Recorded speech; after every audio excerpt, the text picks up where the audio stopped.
Muchas gracias. Muy buenas tardes. Como ustedes saben, esta mañana hemos publicado el informe de política monetaria de marzo. Lo presentamos en la Comisión de Hacienda del Senado y ahora nos ponemos a disposición de ustedes para responder a sus inquietudes.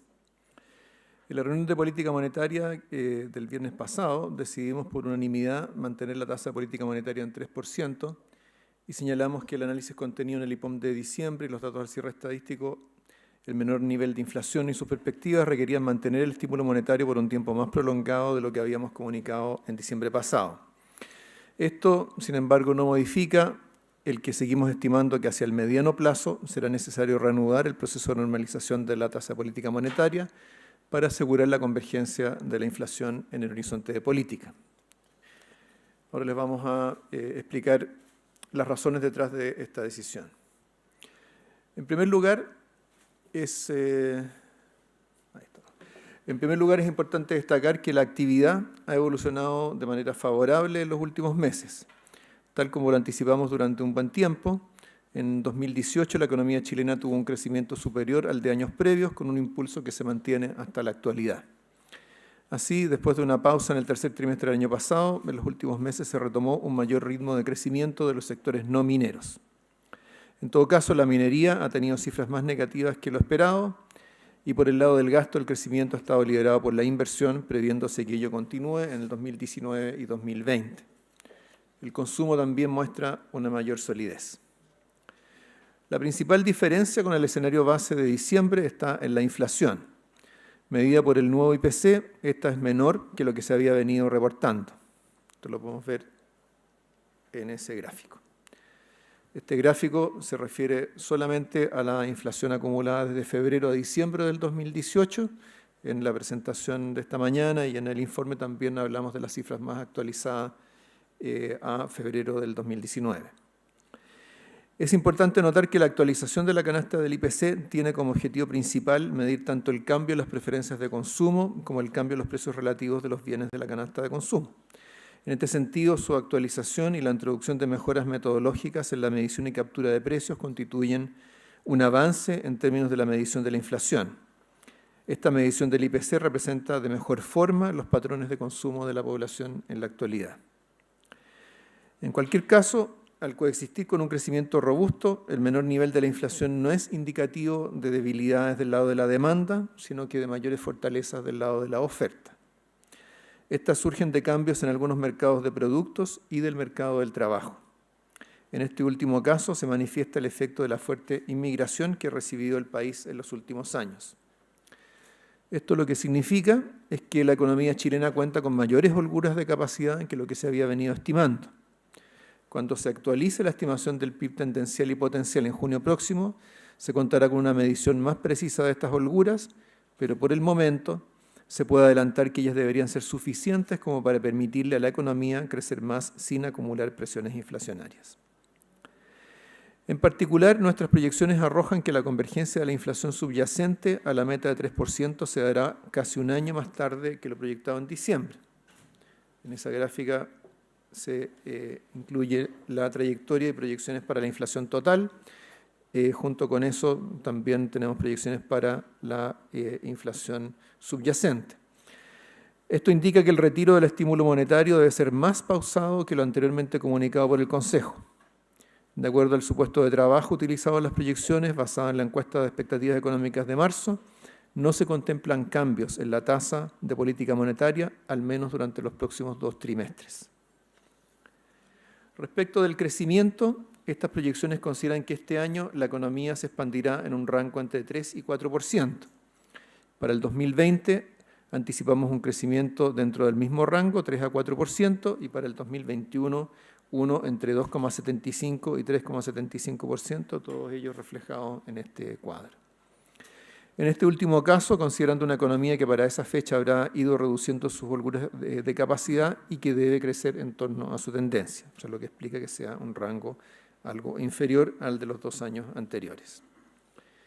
En el escenario base, la economía chilena seguirá recibiendo un impulso positivo del exterior, aunque menor al de los últimos 2 años, por la desaceleración del crecimiento de las principales economías, acompañado de condiciones financieras volátiles, a pesar de la favorable evolución de los términos de intercambio.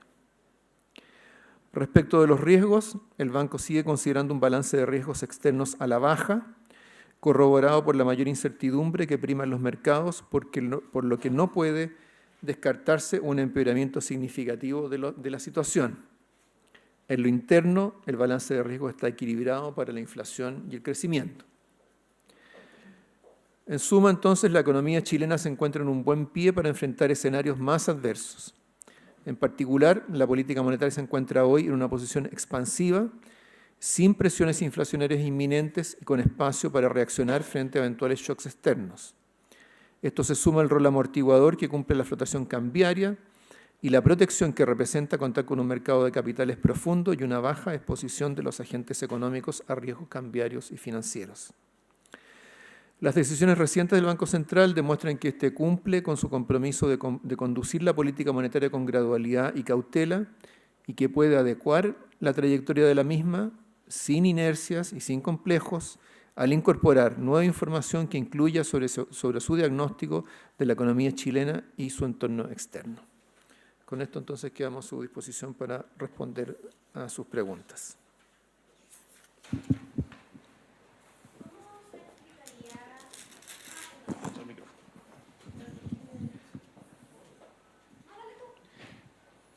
Presidente, hacerle una consulta respecto del análisis que hacen respecto de la evolución de la inflación, porque en su discurso planteó que indudablemente el indicador es más preciso de la evolución actual, de la inflación más bien.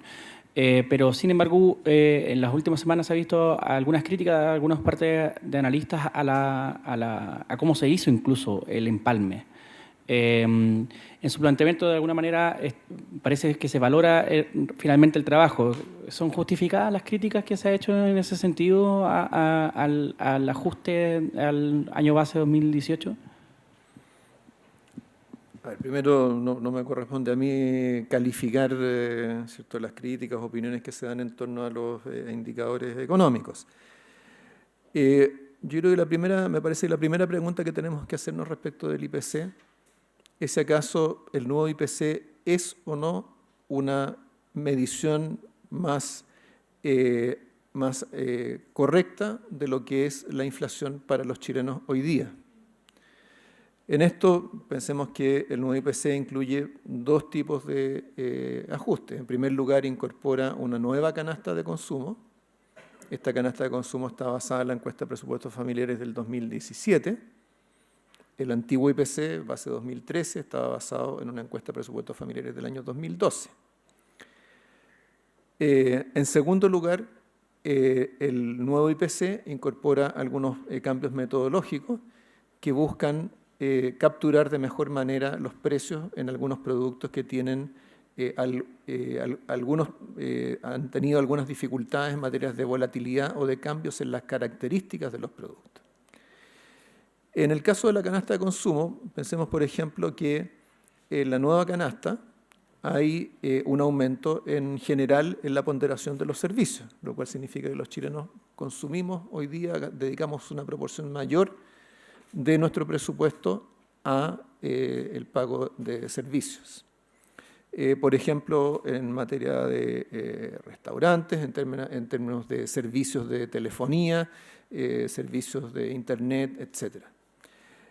También, por ejemplo, la nueva canasta incluye una disminución en la ponderación de los gastos en educación, que refleja, ¿cierto?, la aplicación de las políticas de gratuidad en la educación superior, que reduce el gasto de las familias en educación. Todos esos son cambios en los patrones de consumo o de patrones de gasto que son importantes de recoger. Por lo tanto, creo que no debería haber mucha duda en cuanto a que es preferible medir la inflación en función a la canasta de consumo actual que a la canasta de consumo de hace 6 años atrás. En lo que se refiere a la captura de precios, en este IPC se aplica esta metodología de precios hedónicos para capturar algunos precios que antes se recogían a nivel de productos. ¿Qué significa la metodología de precios hedónicos? Significa fundamentalmente que lo que tratamos de seguir son productos que tienen características similares, a pesar de que vayan evolucionando en el tiempo. Un ejemplo son los servicios de telefonía y comunicación digital. Hoy día esos servicios de telefonía y comunicación digital tienen una capacidad mucho mayor que la que tenían hace unos años y van evolucionando en el tiempo. Entonces eso, cuando uno recoge un precio, tiene que ser capaz de reflejar ese cambio en las características del producto. De esa manera, por ejemplo, como lo mostramos esta mañana, en el caso de los packs de telefonía y comunicaciones, hay el nuevo IPC identifica una baja que no venía siendo registrada por el IPC anterior. En el caso de vestuario, el IPC anterior tenía un sesgo a la baja sistemático por la dificultad para poder ir reemplazando los productos de vestuario en la medida que se van produciendo cambios en los mismos. Entonces, si consideramos esos dos elementos, creo que no cabe duda, y por lo demás yo no he escuchado ninguna crítica de alguien que diga que es mejor el antiguo IPC, que es mejor tener un índice de precios basado en una canasta de hace 6 años atrás y basado en metodologías, que lo que han hecho es, en algunos casos, generar un grado excesivo de volatilidad de algunos precios. Ok, una vez que establecimos que el nuevo IPC es mejor, entonces la pregunta es, ¿qué es lo que hacemos con las tasas de variación en 12 meses? Porque el nuevo IPC empezó a calcularse a contar de enero de este año. Entonces, ¿cuál es la tasa de variación en 12 meses que es adecuada? El INE ha recomendado para ese efecto usar este índice de referencia, que ellos lo circunscriben al ámbito analítico, que es el que mide los precios de acuerdo a la nueva metodología, no solamente para enero del 2019 en adelante, sino que también para todo el año anterior. A nosotros nos parece que si uno reconoce el nuevo IPC como una medida más adecuada de la inflación, también al momento de medir sus variaciones en 12 meses debería usar el mismo criterio. Eso es especialmente relevante para nosotros, porque nosotros tenemos que calibrar nuestra política monetaria en base a proyecciones a 24 meses de la inflación.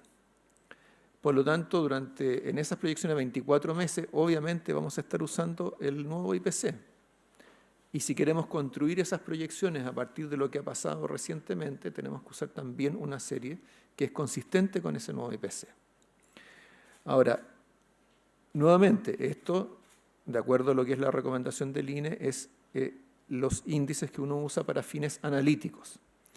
Para fines legales, de reajustabilidad, cálculo de la UEF, reajustes de remuneraciones, etc., el INE es bastante claro en cuanto a que lo que corresponde es usar el índice anterior empalmado con las variaciones mensuales a contar de enero del 2018, es así como está indicado en su sitio web. Ese es el criterio con el cual nosotros seguimos calculando la UEF, porque la UEF se va actualizando mes a mes. Por lo tanto, nos parece que si uno distingue claramente estos dos planos, información o índice para fines legales y por otro lado la información que usamos para fines analíticos, creo que la situación es bastante clara y es importante para efectos de poder tener una buena calibración, caracterización de lo que es la situación macro en la actualidad, especialmente para la política monetaria. ¿Cómo se explicaría que hay una baja en la proyección del crecimiento, pero aún así durante al menos este año hay un aumento en la inversión? Si nos podría explicar quizá cuál es el fenómeno que está sucediendo ahí. Sí, el menor crecimiento, la disminución de 25 puntos base en el rango de crecimiento, se origina fundamentalmente en una estimación de menor crecimiento para la minería. La minería, desde la segunda mitad del año pasado en adelante, ha dado varias sorpresas negativas en el sentido de cifras de crecimiento menores o incluso negativas. Eso siguió ocurriendo en enero, también está ocurriendo en febrero, como lo vimos en el índice de producción industrial en su componente de minería que publicó el INE la semana pasada. Entonces nosotros hemos ajustado a la baja las proyecciones de minería para este año y eso es lo que explica esa diferencia de 1/4 de punto. Ahora, del lado de la demanda, en los componentes de la demanda, lo que tenemos es un crecimiento mayor de la inversión, de 6,2% versus el 6% que suponíamos previamente. Para el consumo tenemos una proyección similar y las diferencias a la baja, que luego se cuadran con el cálculo por el lado del valor agregado de los sectores, se da en la proyección de las exportaciones y de la variación de existencia. Sí, presidente, sobre lo mismo, preguntarle respecto a la inversión, ¿esto tiene que ver con un tema cíclico de los procesos de inversión? Entiendo que lo más fuerte está asociado a la inversión minera, pero me gustaría preguntarle si usted nos pudiera confirmar eso, si corresponde a un tema cíclico o corresponde también más bien a un tema de oportunidades que ven las empresas, los inversionistas, el ánimo de inversión. Eso como primera pregunta. Y lo segundo, preguntarle también respecto a su proyección de crecimiento, la proyección del Banco Central. Algunos analistas indican que es un poco optimista pensar llegar incluso al 3,5, al centro del rango que ustedes entregan, pensando en todas las variables que sabemos que se están produciendo a nivel internacional y también a nivel local. Sí. Bueno, en primer lugar, respecto de la inversión, efectivamente, a ver, si analizamos la inversión por sus componentes, lo que vemos es que lo que ha tenido un mayor dinamismo claramente desde el 2017 en adelante ha sido la inversión en maquinaria y equipos. Con el correr del tiempo, eso se ha ido extendiendo a la inversión en construcción y obras. De hecho, tenemos indicadores más coyunturales de construcción que también han venido mostrando un cierto repunte desde hace algunos meses. En términos de sectores, efectivamente hay una concentración importante de la inversión en la minería, especialmente de maquinaria y equipos, nuevamente, pero también hay algunas señales de que eso se ha ido ampliando a otros sectores. Ahora, la inversión en la minería tiene que ver con las características, proyecciones de la industria minera. Y nosotros señalamos esto tanto en la época en que tuvimos una baja importante de la inversión, como respecto al ciclo expansivo que le precedió y donde ahora vemos un repunte ya desde el año pasado. Entonces, por supuesto que hay variables que son más características del sector y por esa razón es importante, en términos del efecto multiplicador que vaya teniendo la inversión y su capacidad para liderar el conjunto de la economía, es importante que vayamos viendo señales de que ésta se vaya ampliando a otros sectores. En el último catastro de la Corporación de Bienes de Capital vimos algo de eso. O sea, el gran salto que tuvimos hace unos meses atrás fue concentrado en minería, en algunos grandes proyectos mineros, pero en las cifras más recientes hemos visto algo más en construcción habitacional, algo más en el sector de energía. Entonces, ese es un tema que tenemos que ir siguiendo porque en la medida que vayamos viendo un proceso de inversión que es más amplio en los distintos sectores, distintas áreas de la economía, por supuesto, la capacidad para arrastrar al conjunto de la economía va a ser más significativa.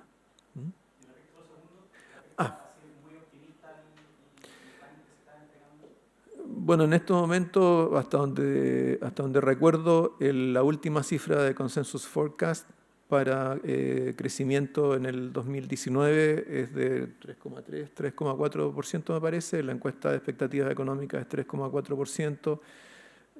No está muy lejos, digamos, del centro de la banda que nosotros estamos planteando, así que no se ven diferencias muy grandes a nivel de las medianas de quienes responden estas encuestas. Por supuesto, habrá dentro de esa mediana una cierta dispersión, habrá algunos que estiman un crecimiento más bajo, otros que estiman un crecimiento más alto, y nosotros mismos, al momento de proporcionar un rango de crecimiento, estamos reflejando el hecho de que las proyecciones económicas no son una ciencia exacta y que habiendo una cierta, estando todavía 3/4 partes del año por delante, todavía son muchas las cosas que pueden ocurrir y por supuesto los modelos con los cuales proyectamos también tienen un margen de variabilidad. Entonces, bueno, esto es parte del proceso de aproximaciones sucesivas con las cuales se van haciendo proyecciones. Pero si nos vamos al fundamento de estas proyecciones, si nos vamos al comportamiento, si lo miramos por el lado de la demanda, comportamiento de la inversión, comportamiento esperable del consumo, comportamiento esperable de las exportaciones, creo que la verdad es que muchas diferencias con los argumentos más cualitativos que uno escucha en el debate no parece haberlo. Presidente, en estas proyecciones, tanto del crecimiento como de la inversión, ¿han considerado el tema de las reformas tributarias, las reformas estructurales, el efecto que podría tener o es algo que dejen de lado? En general nosotros en nuestras proyecciones no incorporamos el efecto de reformas legales que estén en discusión. Actualmente la reforma tributaria todavía está en su discusión legislativa, de hecho está en una etapa relativamente temprana de su discusión legislativa, así que nosotros no la hemos incorporado. Una vez que haya una legislación aprobada, evaluaremos qué impacto puede tener en alguna de estas variables y las incorporaremos según corresponda. Presidente, una segunda pregunta. Si podría explicarnos en qué se basa esta proyección de una demanda sólida, una demanda interna sólida, cuando vemos que en el mercado hay mucha incertidumbre acerca de dónde está ese crecimiento del consumo fundamentalmente. Usted hablaba de un consumo más sólido, pero ¿por dónde se ve? Porque si uno ve las cifras de comercio, bueno, una serie de análisis, no se ve eso. ¿Dónde están centrando ustedes esta conclusión? Sí, bueno, a ver, primero respecto de la inversión, pareciera ser que las cifras con las cuales nosotros trabajamos son cifras que son bien conocidas, corresponden a proyectos que están en proceso. Incluso, por ejemplo, respecto de la inversión en maquinaria y equipo, notamos que en el 2018 se produjo un aumento muy grande de las importaciones de maquinaria y equipos, no todas las cuales fueron incorporadas a inversión. Y eso se tradujo en un aumento en que parte de la variación de existencias que se acumuló en el 2018 correspondió a maquinaria y equipos. Sin embargo, nadie importa maquinaria y equipos por si acaso. Entonces, lo que uno esperaría es que esos equipos que han ido llegando se vayan incorporando a inversiones durante el curso de este año. Por lo tanto, nos parece que las cifras para inversión tienen una base bastante sólida en la cual apoyarse. En el caso del consumo, la proyección que tenemos para el próximo año es de 3,3% de crecimiento.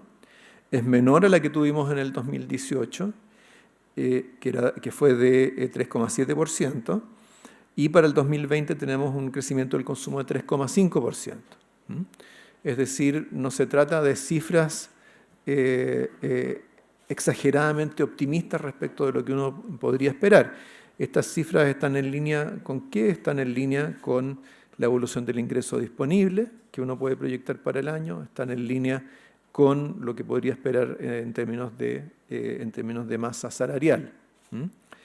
Más aún, estas cifras, al ser menores a las del año pasado, ya toman en cuenta el hecho de que el consumo durable tuvo una desaceleración en la segunda mitad del año pasado, fundamentalmente por la evolución del comercio de automóviles, que después de crecer a tasas de 2 dígitos durante un año y medio, en algún momento corresponde, ¿cierto?, que el volumen de ventas se vaya normalizando. Ahora, usted menciona las cifras de la actividad de comercio. Tenemos que estar conscientes de que muchas de las cifras que se generan de la actividad comercial se refieren a lo que hoy día ya empieza a ser una parte del comercio, fundamentalmente el comercio establecido, pero hoy día hay una proporción creciente de comercio que ocurre por vía electrónica, que ocurre por medios que no son los mismos a los cuales hemos tradicionalmente observado. Entonces, es importante que tengamos eso en mente cuando seguimos las cifras porque en el fondo las cifras de actividad del comercio establecido no son sinónimo de la evolución del consumo. Hola, ¿cómo estás? Hola. Es respecto a la tasa. Respecto al escenario base, quería saber si ustedes proyectaban alza o alzas hacia fin de año. Bueno, tal como se señala en el informe y también, y en buena medida también en el comunicado de la reunión de política monetaria del viernes, nosotros contemplamos una pausa en el proceso de normalización de la política monetaria, derivado de tener ahora un escenario en el cual tenemos menos inflación para una actividad que evoluciona más o menos de acuerdo a lo previsto. Eso lo que nos indica es que hay factores que están incidiendo en que la inflación sea más baja, el traspaso de variaciones del tipo de cambio a precios, brechas de holguras de actividad algo mayores, ya sea en algunos sectores donde hay cambio tecnológico o del lado del mercado del trabajo. Entonces, eso explica, ¿cierto?, que tengamos una inflación más baja. Al ser esa inflación más baja, entonces nos vamos a demorar más en converger a la meta de inflación. Y para que eso sea posible, entonces se requiere una política monetaria más expansiva y por lo tanto no requiere ajustar la tasa de política monetaria con la rapidez que estaba prevista anteriormente. En este caso, lo que se informa lo que se menciona en el informe de política monetaria es que nosotros hemos hecho nuestras proyecciones suponiendo una trayectoria similar a la que entrega la encuesta de expectativas económicas. Y esa encuesta de expectativas económicas no contempla cambios al menos durante los próximos 2 trimestres.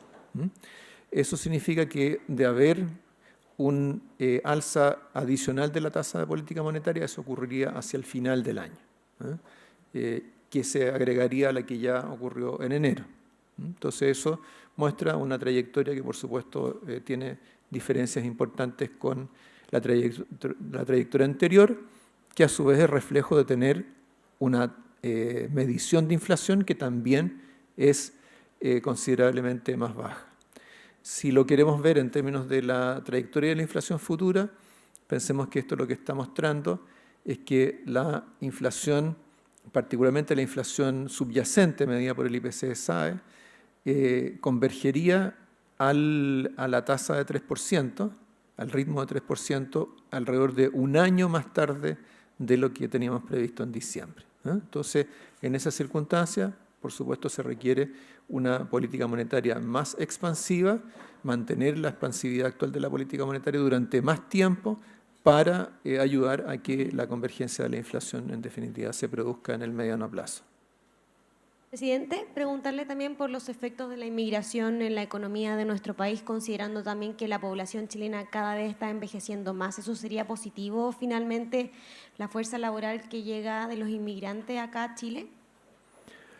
Bueno, la inmigración fundamentalmente significa, desde el punto de vista económico, un aumento de la fuerza de trabajo. Hemos visto que ese aumento de la fuerza de trabajo ha sido absorbida por la economía chilena, dado que no hemos tenido aumento del desempleo. Por lo tanto, tenemos, por así decirlo, un shock positivo del lado de la oferta. Al mismo tiempo, los migrantes particularmente que consiguen empleo, a su vez sus ingresos los aplican al consumo en la economía chilena, excepto aquella fracción que dedican a remesas a sus países de origen. Por lo tanto, tenemos que la migración tiene efectos sobre la oferta por la vía de una mayor fuerza de trabajo, morigerada por el efecto sobre la productividad y por otro lado tiene un impacto sobre la demanda dado por el consumo de los migrantes. Entonces, si uno considera estos dos efectos, los dos efectos desde el lado de la actividad son positivos. En lo que hace la diferencia más grande, el peso de los factores de oferta y de demanda, es si además esto presiona o no a los precios. Es decir, si la migración presiona los precios a la baja o los presiona al alza. Y eso depende del peso relativo y la velocidad con que se vayan produciendo estos efectos. En el caso de los migrantes, tenemos que considerar que, el nivel educacional del promedio de los migrantes en Chile es algo mayor al de la población chilena. Sin embargo, como es natural y se ha observado en todos los procesos de migración en el mundo, los migrantes ingresan a empleos que corresponden a un nivel de calificación menor al que ellos tienen. Luego, con el correr del tiempo, en la medida que se va reconociendo esa calificación, esos migrantes van a ir ubicándose más arriba en la estructura de ingresos de la economía y van a ir, por lo tanto, aportando productividad a la economía. Por lo tanto, algo que inicialmente podría haber sido una baja de productividad, posteriormente se va revirtiendo. Ahora, ¿cómo sabemos si en el corto plazo están primando más los efectos de oferta y de demanda? La manera más simple es mirar lo que está pasando con la inflación. Y si lo que estamos observando es que la inflación está más baja, quiere decir que lo que está primando son los efectos de oferta. Y por lo tanto, no estamos teniendo presiones inflacionarias por el lado del consumo de los migrantes y está primando el efecto que estos tienen sobre la capacidad productiva. Hacia el largo plazo, por supuesto, uno tiene que evaluar la importancia de cada uno de estos factores y esa es la razón por la cual este es uno de los temas importantes que vamos a incorporar en la estimación de producto tendencial y luego a partir de ahí producto potencial y brecha de actividad cuando hagamos esa actualización en junio. Pero la baja de la inflación es un fenómeno mundial. O sea, estamos diciendo que la inflación en Chile es baja solamente por este factor, pero es un fenómeno internacional. Hay un fenómeno de precios más baratos de los productos provenientes de China que han invadido el mundo. Entonces, ¿podemos solamente decir que es este fenómeno de los migrantes lo que está provocando la menor inflación? Hay un número importante de economías desarrolladas que tienen una inflación más baja o más baja que lo que se había esperado. Hoy día, ¿cierto? Estados Unidos tiene una inflación subyacente que está más o menos en el 2%, que es su meta. En el caso de la Unión Europea es menor, es 0,9%, creo que hoy día sería el dato, no sé si se habrá mantenido. En el caso de Japón es algo menor que eso. Sin embargo, tenemos que tener claro de que no todo el mundo se mueve la inflación exactamente igual. Y la manera en que se transmite la inflación de una economía a otra tiene que ver con la manera en cómo la evolución de los precios incide sobre el tipo de cambio real de las economías. Nosotros hoy día tenemos un tipo de cambio real que está algo por debajo de su promedio de los últimos 15 a 20 años. Está, me parece que en 92, con base 86 igual 100, versus un 94, que es el promedio, un índice 94, que es el promedio de este promedio de largo plazo.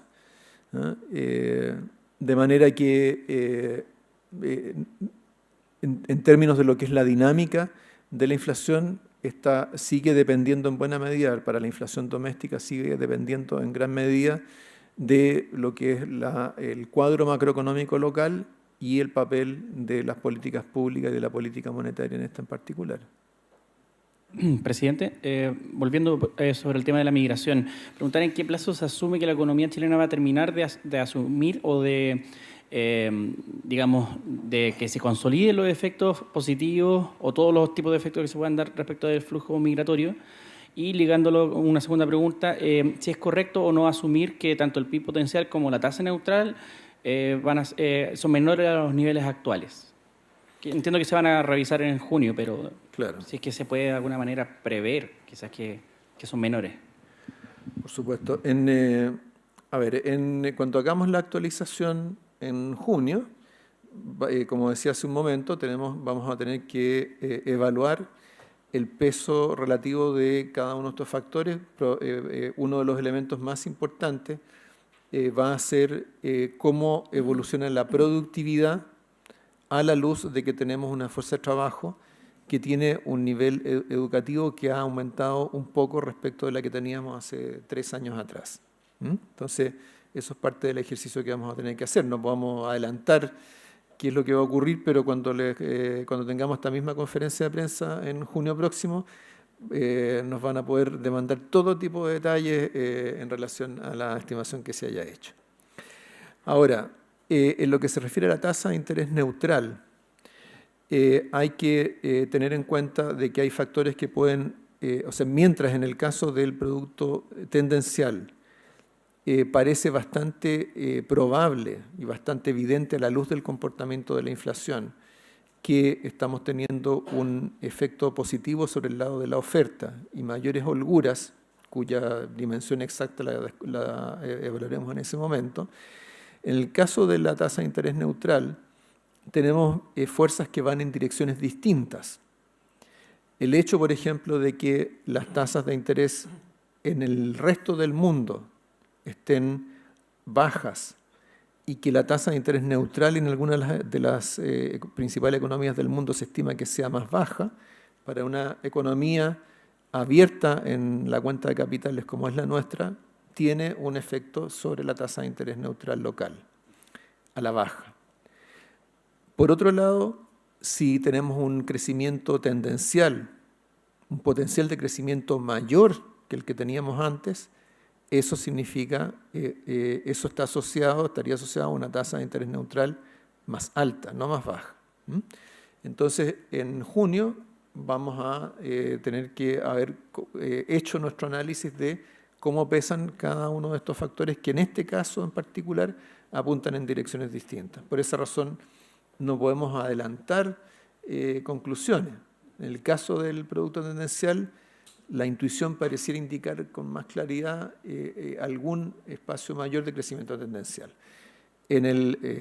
por lo menos por este efecto. En el caso de la tasa de interés neutral, hay elementos que apuntan en direcciones opuestas, por lo tanto es más complejo adelantar conclusiones.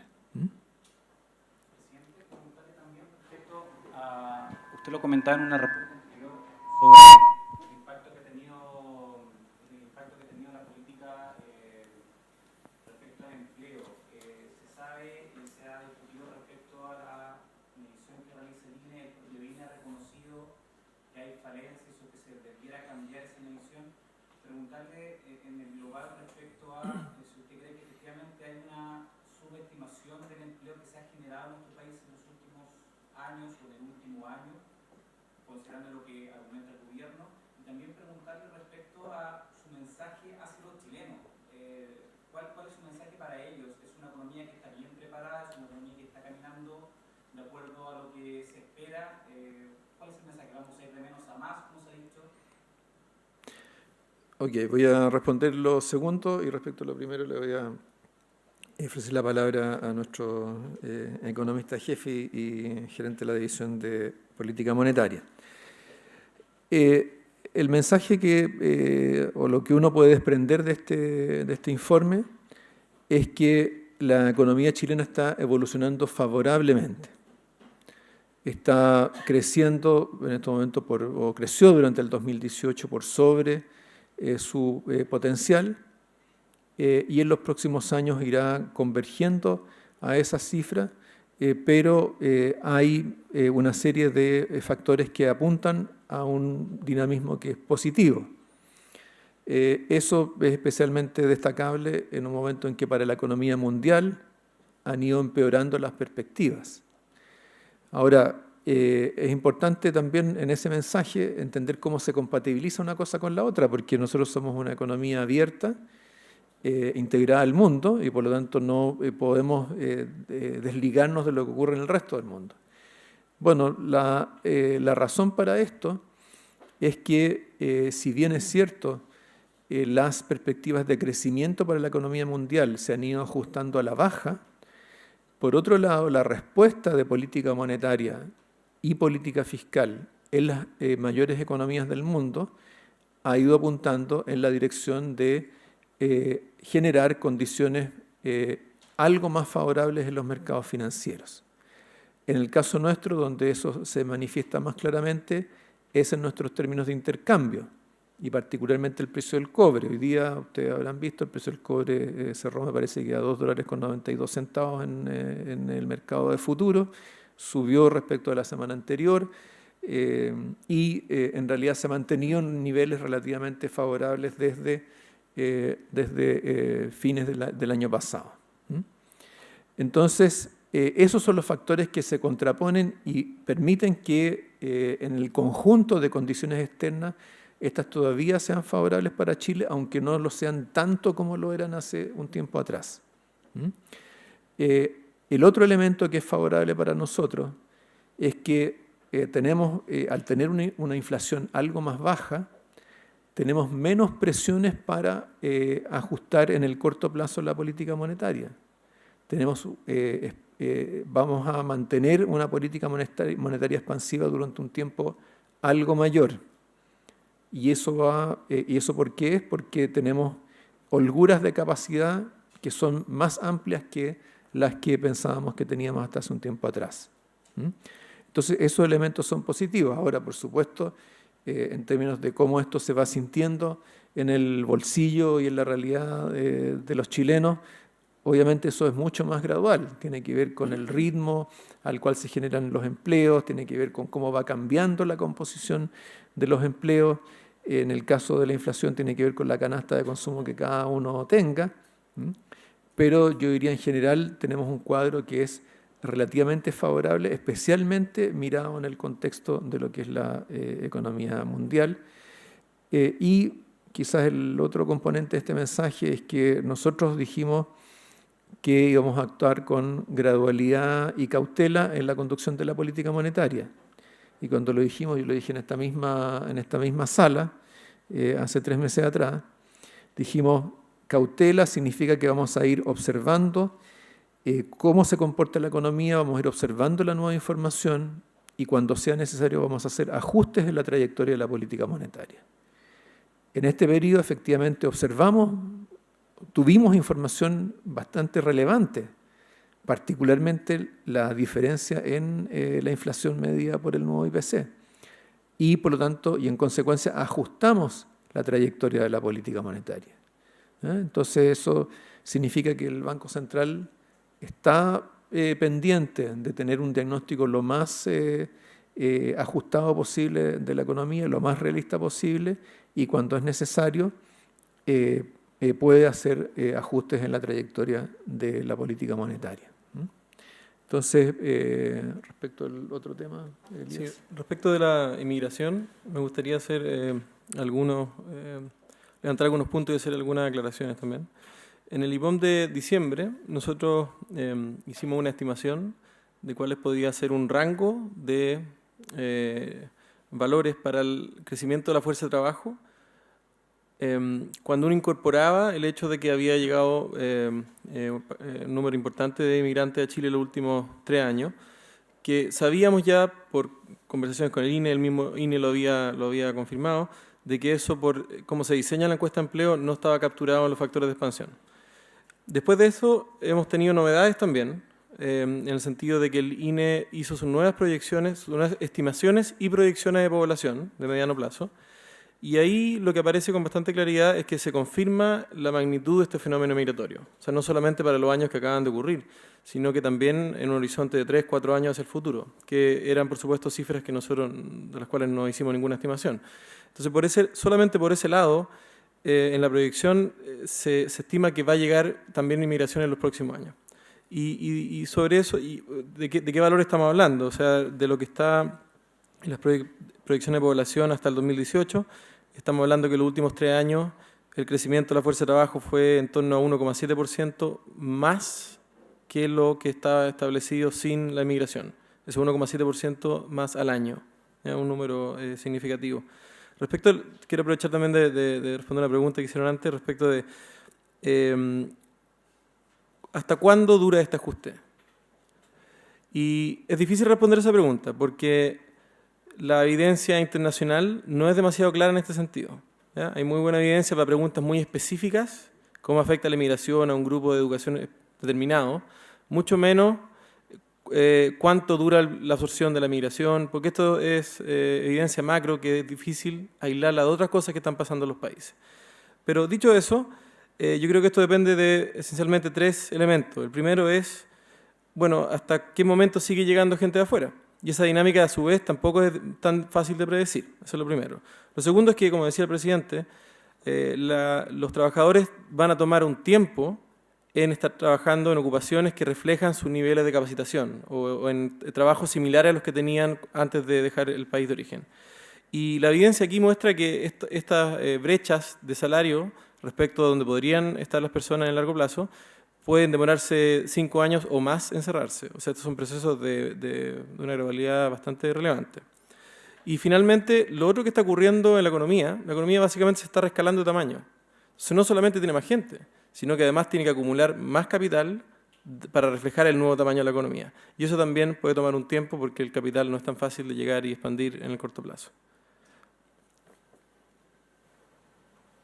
Bien, sin más preguntas, ¿una más?